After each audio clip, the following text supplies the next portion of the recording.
and Brad, the two most famous physical therapists on the internet. Hi, folks. I'm Bob Schrupp, physical therapist. Brad Heineck, physical therapist. Together we are the most famous physical therapists on the internet. In our opinion, of course, Bob. Science says this is the best quad strengthening exercise. You must see this. Right. We demand it. Well, because it's a little surprising to us as therapists because of what we've been taught in the past, and now we're finding out what science is actually telling us is different than what we were thinking. Right. So, but before we go any further, if you're new to our channel, please take a second to subscribe to us. We provide videos on how to stay healthy, fit, pain-free, and we upload every day. Also, you're going to want to join us on our social media platforms, especially today. Once again, we're giving away, this time, we're giving away something all the time. Sure. But right now, we're giving away the breather. And this is a great device if you're having trouble with asthma, COPD, actually sleep apnea. There's a whole bunch of things that works really well for them. We're giving away a bunch of them. So join us on Instagram, Bob and Brad on Facebook. We got our website. We got Twitter. Blah, blah, blah. So blah, blah, blah, yeah, blah, blah. So if you want to win something, Facebook or look below our video. Yeah. And there's some information there to help. So quad strengthening, Bob, really you want to oftentimes get those quads as strong as possible for athletes, but as far as just every day, because it's important for simple activities like going up and down steps, good for your balance, getting out of a chair. You really need decent, strength in quads. So from all aspects. Actually protects your back in a way if your quads are strong, because you can take a lot more stress on your legs if you're doing it correctly and you take it off your back. Also, you want your legs to look good, right? You want to be on that definition, right? So we're thinking, what's going to be the best quad strengthening exercise? Naturally, I'm thinking, well, we've got squats, we got lunges, and all these what we call closed chain. Right. Okay, and I think you could have gone across the board and asked most therapists what is the best quad strengthening exercise, and they're going to say one of those. Right. Unless we're way behind. I don't know, Bob.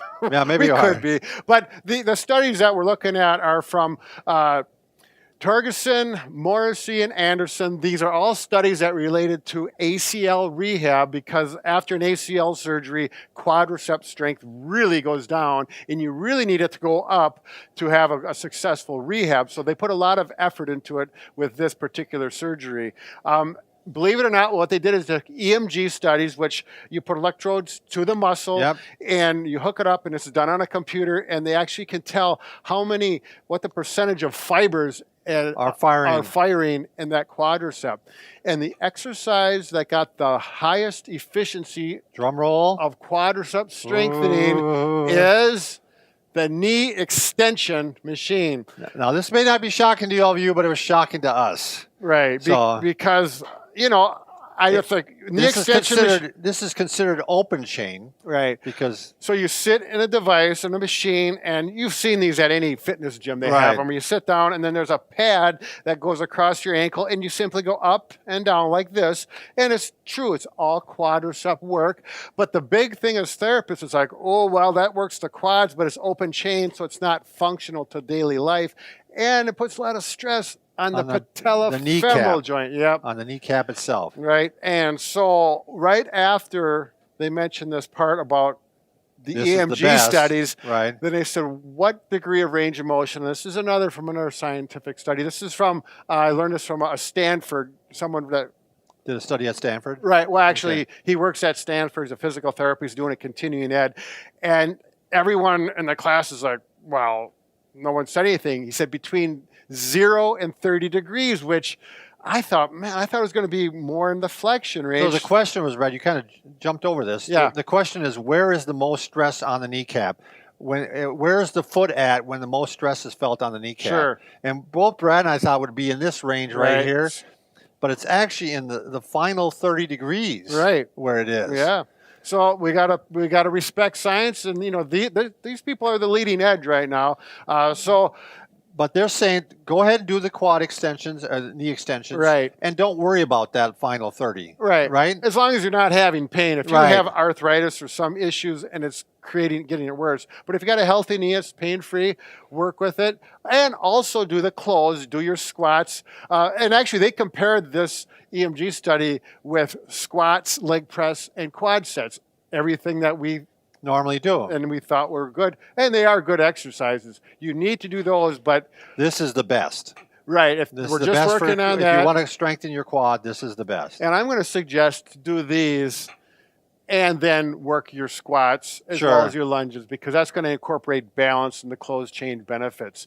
So if you're at home and you don't happen to have a knee extension machine where you sit and have the pads and the weights. Sometimes they have them on the end of a bench, but they never fit me because I'm well, tall. A You know what I good mean? one's pretty expensive. Exactly. Yeah, I need to go to a fitness or Yeah. fitness center. What you can do at home, you need a relatively firm chair where your legs go down so your knees at a 90-degree angle, and you can simply put weights on your ankle. You know, you can have ankle weights like this. Now, I got to be honest with you, if you're fairly fit already, you're going to need some pretty big ankle weights. Yeah, exactly. If you're recovering or you're just starting lifting, you know, I put a 2-pounder on. It's too small for me. I've never done these. I probably 20 to 30 pounders. I'm not Right. sure. It's not real practical. But again, if you do, and you're going to do probably 10 to 15 in a set, for strength, even 10 at the most. But make sure you do good control and full extension of the knee, back down till you get to the 90-degree bend in the knee. And out, and about a range like this. So you're not doing this for sure. Right. That's, you know, There's not little strengthening going on not, there. no benefits, kind of a waste of time. Going on momentum. So it's here and down. And you could do both legs at once. It depends on what you got to hold on to. If you got a chair with armrests, that might be good. Good posture, make sure you're not slouched. And I would probably do one leg at a time. It's going to give you the best benefits. You know, you can put more weights on as needed. And, you know, they make these ankle weights up to 15 pounds. I think I've seen them higher than that, actually. And you can double them up, Right. obviously. So I think the next best option is actually get some bands. But you need to hook them to something behind. You can hook them to the leg of the chair. We've got ours hooked up to the wall anchor. the wall yeah. anchor. You can see down there. We've got them at different levels.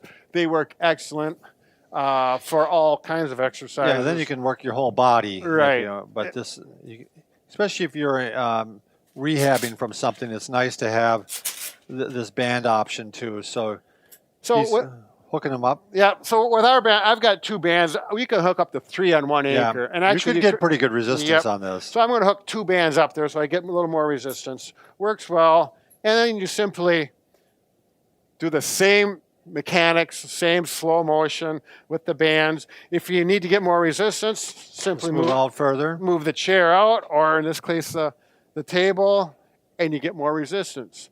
Now, if you happen to have ankle weights and bands, this is actually the best you can do is work them together. Put the band on, put the ankle weight on, and the band. And we've done this in some other videos where you get the benefit of the weight and also the benefit of continuous resistance throughout. Yep. And there's some information and studies on the benefits of combining it so you get a really good quality exercise. And again, 3 sets of 10, and that's assuming by the time you get to the 10th one, those quads are starting to burn a little bit and they're breaking down so that they can strengthen as they heal over the next couple of days. So generally we recommend, you know, there's 24 to 48 hours in between sets so that you have time for the muscle to recover. Right. So Between days. If you're doing 3, not between sets, between working out the quad. It's a technicality. Yeah. Give us a break on that. No, okay? you were correct to correct that. So Okay, so there you go, Bob. I think this is a little surprising. It is to you and I. It was surprising to us, and you know, in our world, this is the things that excite us. But, you know, those people out there, you know, you want to have that nice looking quad, the VMO looking good, or just get stronger so you can run faster or get up the stairs faster. Perform better. There you go. Yeah, by the way, if you're new to our not by the way, if you're new to our channel, we can fix just about anything except for a broken heart. There you go. Well, we're working on it. I'm going to get that speech language. Yeah, we got to get a speech thing going on too. Thanks for watching. Wow.